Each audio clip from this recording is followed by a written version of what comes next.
Amados irmãos e irmãs, hoje, nesta festa do nosso padroeiro, neste dia que celebramos este santo que, embora tenha vivido há tanto tempo atrás, está tão junto de nós nos enchemos de alegria, nosso coração se alegra, como acontece todos os anos, todo dia 20 de janeiro, não porque é feriado, não porque é mais um dia de descanso, mas porque nós celebramos esta amizade que este santo tem com a nossa cidade, tem com cada um de nós. Ser santo, eu dizia ontem para vocês, ser escolhido, ser separado, ser chamado por Deus, fazer diferente de tudo aquilo que os outros fazem.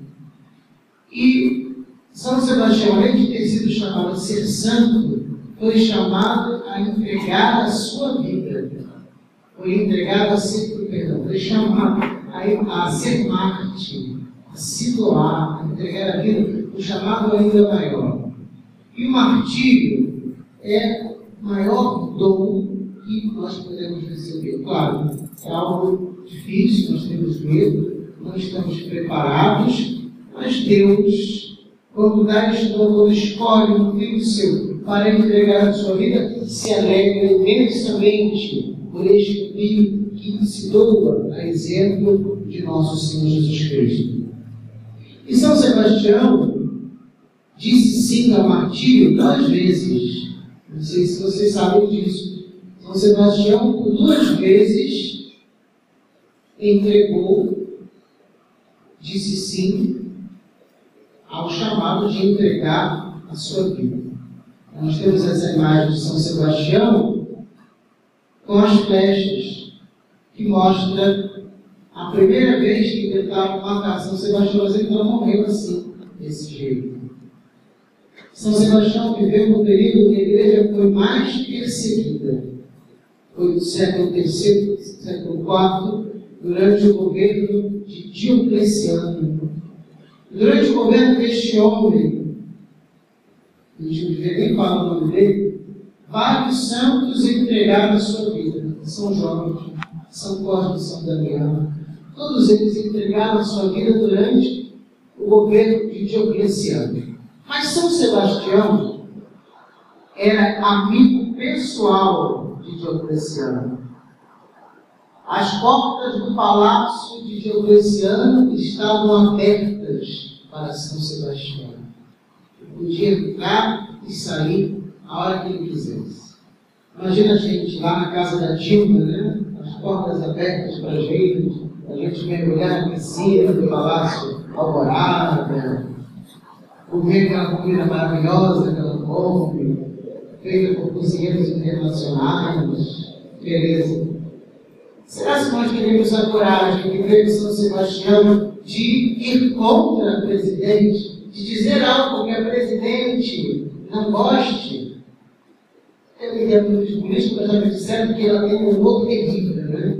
Que ela é super mal-humorada. Inclusive, quando tem uma reunião, ela briga com os ministros dela e fica de mau humor, e os ministros todos ficam caladinhos, né? Todos têm medo da presidente. Será que nós teremos a coragem que teve São Sebastião de enfrentar a ordem do imperador e permanecermos fiéis à nossa fé? Ou será que a gente já dá aquele jeitinho brasileiro, né? Eu estou com essa boca aqui, né? Eu não vou perder isso, eu estou aqui como o diabo gosta, sombra e água fresca. São Sebastião não só disse para Diocleciano que preferia obedecer a Deus do que obedecer a ele, como também procurou converter vários que estavam lá no palácio de Diocleciano. Depois ele foi preso. E na prisão, o que São Sebastião fazia? Evangelizava, para converter todos os que estavam na prisão. São Sebastião, para ele não tinha tempo ruim, nem sol forte. São Sebastião usava toda ocasião para anunciar o nome de Jesus. Mas aí, certa vez, o imperador perdeu a paciência. E aí, condenou São Sebastião a ser atingido por flechas envenenadas. Às vezes a gente pode pensar, mas não tem nenhuma flecha no coração, não tem como morrer, porque as flechas têm veneno, e aí eram colocadas assim, e aí, pouco tempo, ele morria, porque atingia a corrente sanguínea, e o imperador queria que a morte fosse lenta, e ele sofresse com o veneno do seu sangue. E aí deixaram São Sebastião lá, preso, com as flechas cravadas em seu corpo. Aí apareceu uma senhora piedosa. Sempre são as senhoras piedosas que salvam a nossa igreja, né? Com a sua oração, com o seu testemunho, com o seu exemplo. E apareceu uma dessas. O nome dela era Irene. Irene foi lá, tirou São Sebastião, levou, cuidou das feridas de São Sebastião. Tão boa essa senhora, ela virou santa também, Santa Irene. Mas, coitada de Santa Irene, ela teve um trabalhão, mas São Sebastião, depois de procurar, o que ele fez? Voltou lá, o imperador, e reafirmou a sua fé diante do imperador. É o que o imperador fez, mandou que cortassem a cabeça de São Sebastião, e assim São Sebastião deu testemunho da fé. São Sebastião entregou o seu sangue por Jesus Cristo, entregou a sua vida por amor, como dizia São Paulo na segunda leitura de hoje, o amor que deve impulsionar tudo em nós, todas as nossas ações. Nessa segunda leitura, São Paulo escreve aos Coríntios, que das comunidades de São Paulo, na minha opinião, era a comunidade mais complicada, era a mais difícil. Tem aquela música que vocês gostam tanto, né, que foi feita aqui nessa igreja, tem que limpar a igreja, mas ninguém quer. Mas entrar no céu, lá em Corinto era mais ou menos assim. Todo mundo queria os dons que fazia com que todo mundo aparecesse. Né? Queriam fazer profecias, queriam falar em línguas diferentes, interpretar. Mas o trabalho do dia a dia, o pessoal estava fugindo. Ninguém queria fazer os trabalhos que eram os trabalhos escondidos, né? Que ninguém vê, mas que são fundamentais. Né? Imagina se essa igreja estivesse toda suja, tivesse sentamento branco. Ninguém ia ficar aqui, todo mundo ia embora. Então, tanto os coroinhas, que tem que ser conseguido todo mundo ver, os ministros, a Sagrada Comunhão, tem uma função tão importante como aquelas pessoas que limpam a igreja, como aquelas pessoas que trocam as lâmpadas. Todos têm um papel importante e a gente não pode abrir mão de um e de outro. Aí São Paulo escreve para eles assim: aspirai aos dons mais elevados. E qual é o dom mais elevado? O amor, a caridade. Porque todas as outras coisas passam, mas a caridade permanece para sempre. Se tudo que eu fizer na minha vida, na igreja, no trabalho, na família, eu fizer por amor, eu vou estar dando o melhor de mim. E aí São Paulo continua, nós ouvimos hoje, porque a igreja é um corpo que cada membro tem a sua função. Todos são importantes nesse corpo. Existem alguns membros que recebem mais honra. A cabeça, por exemplo, né? Tem mais honra. As mulheres que pulam com um pepino pendurado na cabeça, passam batom no rosto. Quem já está careca como eu, não. Quem vai no salão, traz as coisas na cabeça. Uns recebem mais honra, outros menos, mas todos são mais importantes. Todos são importantes, todos têm a sua importância para o funcionamento do corpo. Por que adiantaria a cabeça se não fosse os pés? Né? A cabeça não ia chegar a lugar nenhum. São Sebastião tinha consciência disso, da sua função, do seu lugar na igreja. E por causa disso ele entregou a sua vida, por amor, porque amava o Cristo. Eles passaram em pouquíssimos anos, uns 1000 anos só, São Sebastião veio parar aqui no Rio de Janeiro.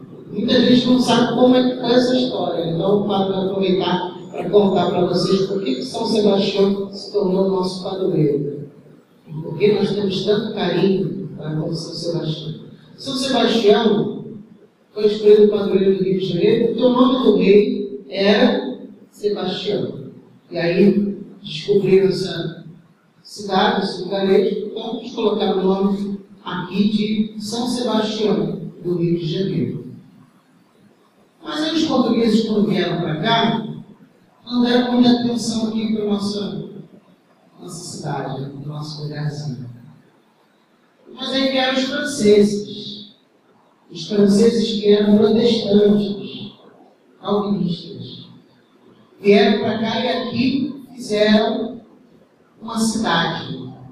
Construíram um forte, está lá até hoje, chama-se Vila Ganhou, lá no Baía do Guanabara.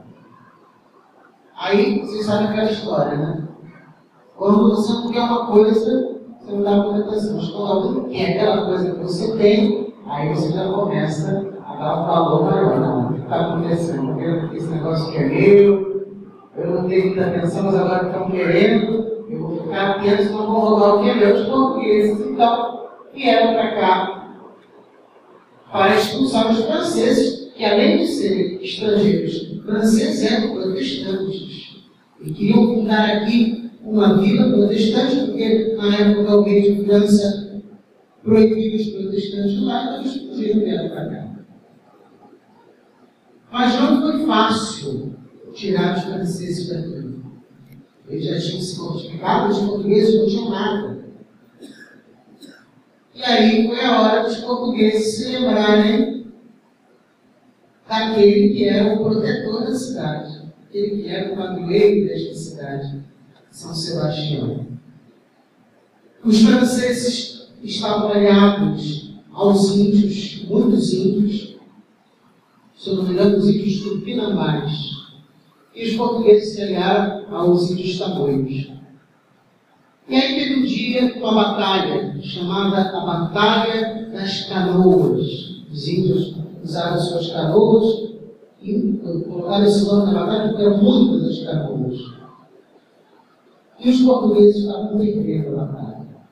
Naquele momento, Estácio de Sá invocou a proteção de São Sebastião. E o lado adversário viu um guerreiro lutando ao lado dos portugueses. Um guerreiro que estava revestido de luz. Os índios tiveram tanto medo que fugiram, deixaram os franceses sozinhos. E aí foi fácil, os portugueses venceram os franceses e expulsaram os franceses do Rio de Janeiro. E expulsaram a ameaça protestante das nossas terras. Se nós estamos aqui hoje católicos, devemos agradecer a esta proteção de São Sebastião, que impediu que o erro protestante estivesse reinando em nossas terras. Amados irmãos e irmãs, que nós possamos contar com a proteção deste santo glorioso a cada dia de nossa vida. Que nós possamos buscar imitar o seu exemplo também, cada dia de nossa vida. Que nós possamos receber a glória que ele recebeu um dia, quando estivermos juntos de Deus. Que nós possamos sentir que somos protegidos por um patrono querido que ama esta cidade, que ama todos aqueles que aqui vivem. Amém.